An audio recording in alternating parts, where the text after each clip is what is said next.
The damage phase. So on the back of your HQ cards is some helpful information. On the second one is the round sequence.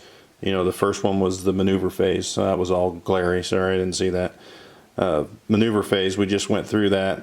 The damage phase, which will be checked for pinned units, assign damage, roll defense, and then you take your damage off of after the defense rolls, and then collect experience for damaging a unit or destroying an enemy unit. So whenever you damage an enemy unit, say you kill one of the Germans out of that squad, it's considered damaged. Then you get one victory cube to go in your on your building board for experience, and it's a maximum of 1 per turn per damage. The other way is if you damage and kill that unit completely, you know, you get 4 hits on them, you get a victory point for destroying a unit. So you would in fact get 2, 1 for damaging it and 1 for eliminating it.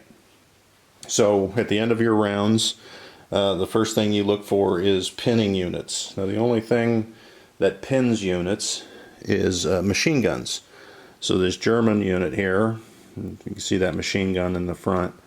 It's a machine gun unit, and it's in that pillbox. And I don't know what this map, I forgot to look at what the health of that bunker is. I know in Stalingrad, when we were playing that game the other day, the bunker was 4, so we put a dice there with a 4. So that means it can take 4 hits before it's destroyed. So that's a pretty weak bunker, actually. But for this map, Hill 331, I don't know what the health of that is, but that doesn't really play into what we're doing here. So the machine gun can pin. Well, the only way to assess damage on any unit, if you look on your command cards, this is the HQ1, so the infantry, and it has 2 target attacks, so that means it can shoot 2 away, and that is standard for almost every unit of the game. You got to be within 2 to see and 2 to shoot and assess damage. Some exceptions are the mortar. You'll see it has 4. One of them is a light shade, so that means it can't shoot in the hex next to it, but the next 3 out up to 4 spaces away. The caveat there is you have to have a unit within 2 to spot it, because the mortar teams cannot spot their own fire where they're shooting. So you have to have a spotting team. So we have this unit 1, 2 away from there, so the mortar is going to be shooting at the bunker because they can spot it. First thing we did though is we pinned them with that machine gun because they are within 2. That means they do not get the fire. They still can spot for the mortar, which is a shame because they would have fired here on these infantry out in the open, and that would have been an automatically 1 hit. Because when you look at the infantry, it does, and that's its attack value, which is 1 infantry shot. The mortar is 1 high explosive shot. So when it says to assess or assign the damage, so they can't do anything, they're pinned. The mortar will fire at the bunker 1 HE shot. Now this Jeep over here, if you look at the bottom of the card, has 1 infantry damage on its attack. So it has a machine gun on it, obviously, so it will get to shoot. So we will shoot at the German infantry here. I'll move that speed dice just for the sake of this demonstration. Alright, so the Americans have assigned where they're going to shoot. The mortar team, the Jeep, they're pinned. They cannot shoot, but they can spot. So the machine gun team has a 1 infantry attack, so they will fire. They have to fire where they pinned. So they will get 1 shot there. This German squad can fire there or at the Jeep. Now if you'll see these lines, it's a light green line, that's going to be a defensive roll, whereas if you come in here, it's an automatic hit. So they're going to shoot where they can get an automatic hit. So that'll be the infantry, that'll be the machine gun. So that's your fire. Now you do defense dice, and what that is, if you look on the back of your third HQ card, it kind of gives you a little chart for defense dice. And if you've got an infantry unit that's being attacked by infantry, there's no defense dice.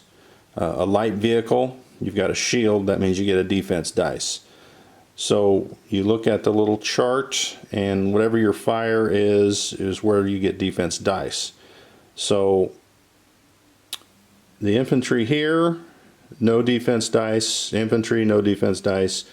The HE on the infantry is no defense dice. Now they're in the bunker, so they get an automatic 2 defense dice for that. So I'll put the 2 dice there that they get to roll to defend. This Jeep is firing along this green line, therefore they will get a defense dice. So I'll put 1 defense dice there. Alright, so the fire across there is none. The machine gun firing across another light green line, so they will get a defense dice on that machine gun. So that was probably confusing, but it all makes sense after you've played several games. So the only unit that rolls any dice on attacks is a high explosive unit, whether that's, you know, a tank firing high explosives, mortars, off board artillery. I think there's an airstrike as well. So they will roll the HE dice, whatever their dice is, they have to roll. So if it comes up red, it's a miss. It comes up black, it's 1 hit. Where's the other black? And if it comes up green, that'll be 2 hits. So they roll it, it's red. So that mortar missed, no need for their defense dice rolls. Now if they were gonna roll their defense dice, well, we got other defense dice rolls, so we'll do those. So right here, we've got the Jeep firing at them. There's a defense roll because of that green line. So we roll that, and it is green. That means it's successful. It's the opposite of your HE attacks, where red is a miss. A red is a, well, I guess it would be a miss on the defense roll. So green or black means they defended. So no casualties there. Here, you've got 1 defense dice here. This dice here that came from this attack is an automatic hit. So they will lose a guy. And you got 1 defense dice for that machine gun coming across this green line, which is black, so that means it's defended. So that is all they lose, is that 1 infantry from there. So if that's not clear as mud, I don't know what is. But like I said, once you start playing and seeing how the process is, it's real simple. And it's much more easier probably than I just explained. But that is your damage phase, and then from there you would move on to your supply phase, and we'll look at that next. Alright, before we move on to the supply phase, I think I didn't do that experience section very well on the damage phase.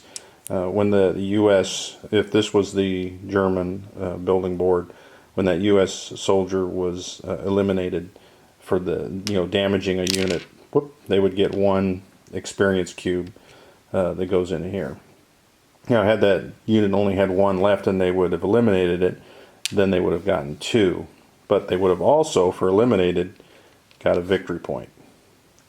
So they would have got 2 experience, 1 for damage, 1 for eliminating, and then 1 victory point for eliminating that unit. So that would be the last part of that damage phase.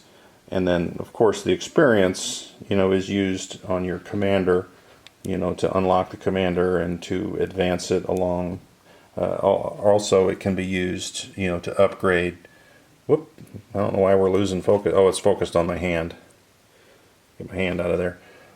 If you see on the bottom of that mortar team, for 1 experience, you can upgrade and get yourself a second HE shot. So now when that mortar is attacking this pillbox, instead of course, I can't find it, of course, there we go. Instead of that 1, if it would have been upgraded with 1 experience, so now for the rest of the game, it's shooting 2 HE shots. So that could be huge, because when you roll for your HE shots, as the attacker, you can get a miss, you could get 1 hit, or what they call a critical hit, which, if you rolled that would be 4 hits. So that would be 4 hits total. So if you're in this bunker and it defends, it gives you an automatic 2, and you roll this double critical hit, so you've got 4 hits. Well, 2 of those guys are automatically dead, and there's only 3 in the squad, so they get 2 defense rolls. If they fail on one of those defense rolls, you've eliminated that unit. So upgrading that mortar team is kind of critical in the game for getting the extra HE shots. So there is a look at the experience. I didn't feel like I did it justice, so now we'll move on to the supply phase. The supply phase, so that is the final phase of the round, and it probably makes it easier if we get these command point cubes and the combat dice, off the table. The pinning is only for the round of the damage, so they are free to move on the next turn, so we get those out of the way. Now this speed dice will stay with the vehicle. We'll turn it back to green so that we know it has an extra speed, because some of the vehicles don't come with that, but you can upgrade it, to give them an extra maneuverability. So the supply phase consists of capturing control points, adjusting your income, and then collecting stockpiles from that income, the income section of your battle board. Building board, did it again. And then finally purchase units and upgrades. And what's not listed here on this chart is the ability at that point of the round to heal or bring in reinforcements, to infantry squads, or repair vehicles. So that's kind of like an additional. I'm not sure why it's not listed on that, under E, under the supply phase, but we'll move on from there. So the first object, capture your control points. So the U.S. captured that last turn. They would have. This turn they captured the munitions, and then of course the Germans would have captured a victory point in the bunker. And then what we'll do, I'll lower this. That'll make it easier for the rest. So the U.S. gains a munition because they captured that munitions control point. And the fuel did not go up. Last turn the manpower went up. No victory points were earned. And for the sake of this demonstration, we're going to say that the German infantry unit was damaged by the Jeep, and that gave them 1 experience cube, so that we have that to spend in our final phase here. So we've captured the control points, we've adjusted our income, that's the first 2 steps. Now we're going to collect our stockpile. So what that means is from the income we're going to move manpower up 3, so they go up to 7, munitions up 3, so they will go up to 7 as well, and fuel will go up 2, so they will go up to 6. There was no victory point for damaging.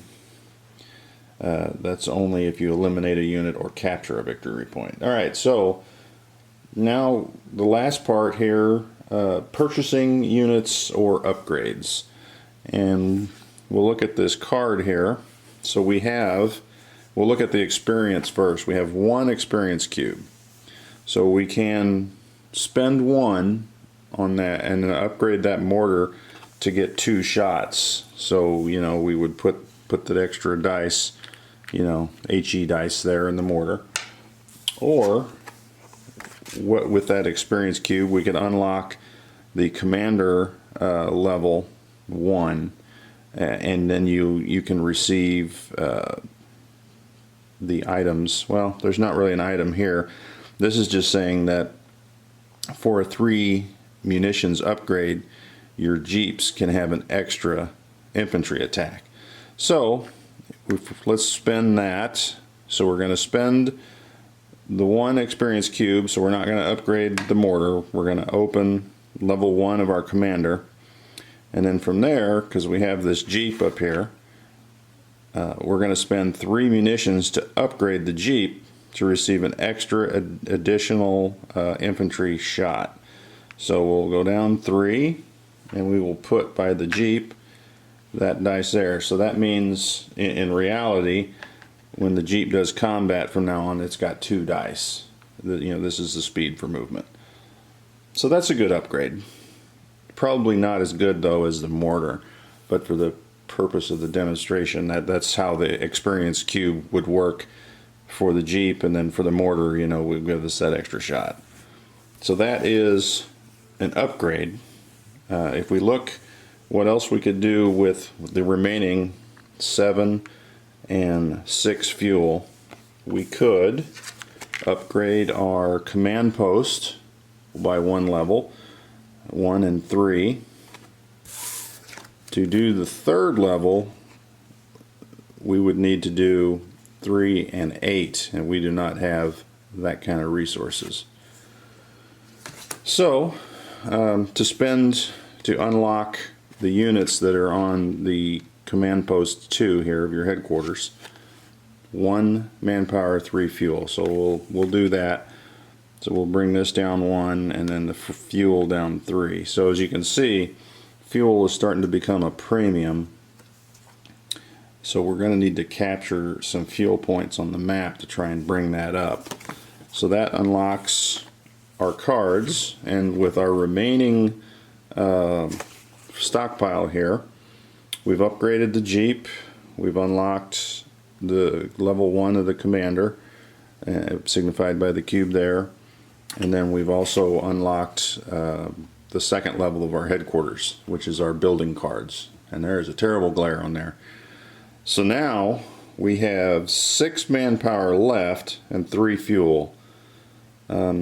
So I don't know if we want to spend much of that fuel. We probably need to build that up for that tier 3 card, because if we look at the tier 3 of the headquarters, now we can get, you know, a Sherman tank or Wolverine tank destroyer, you know, if the enemy does. Sometimes the enemy, if they get to a tank really quick, you have to counter as fast as you can. So I don't want to waste all the fuel. So let's stick with an infantry, and I really like the machine gun teams with that ability to pin.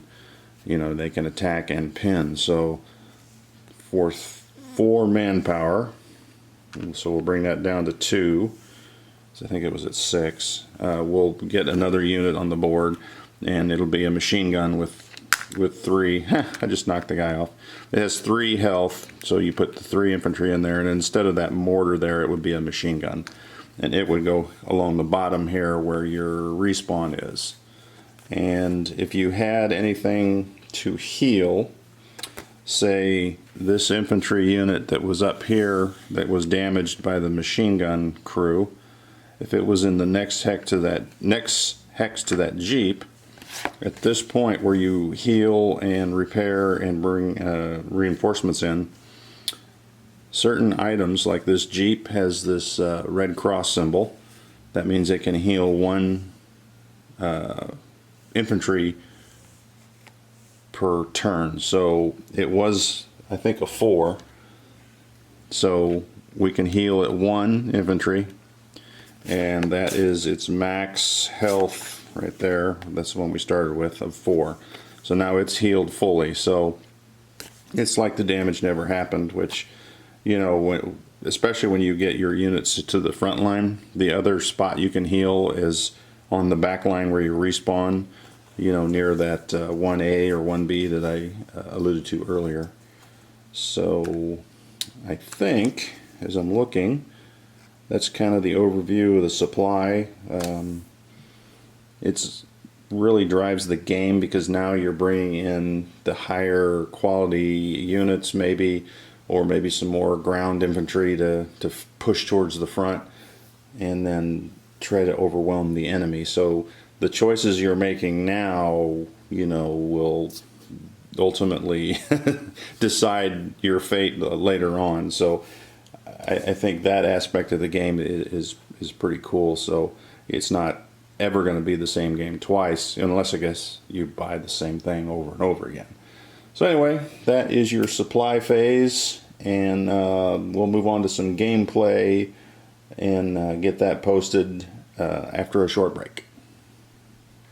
So there's your brief summary of the rules. I say brief as it took 4 videos to get that job done, but I kind of wanted to make them shorter videos so that maybe you, if you wanted just one section, you could pop in and grab what you need there, or you know, for future use, whatever. I was going to move right into the gameplay, but as I noticed today, between filming the last section of this video, that I hit 300 subscribers. So I'm going to pause from this series and move into a 300 subscriber video, and then we'll come back to this gameplay, and we'll throw that in Combat Theater playlists, and hope you enjoy, and stay tuned for the gameplay.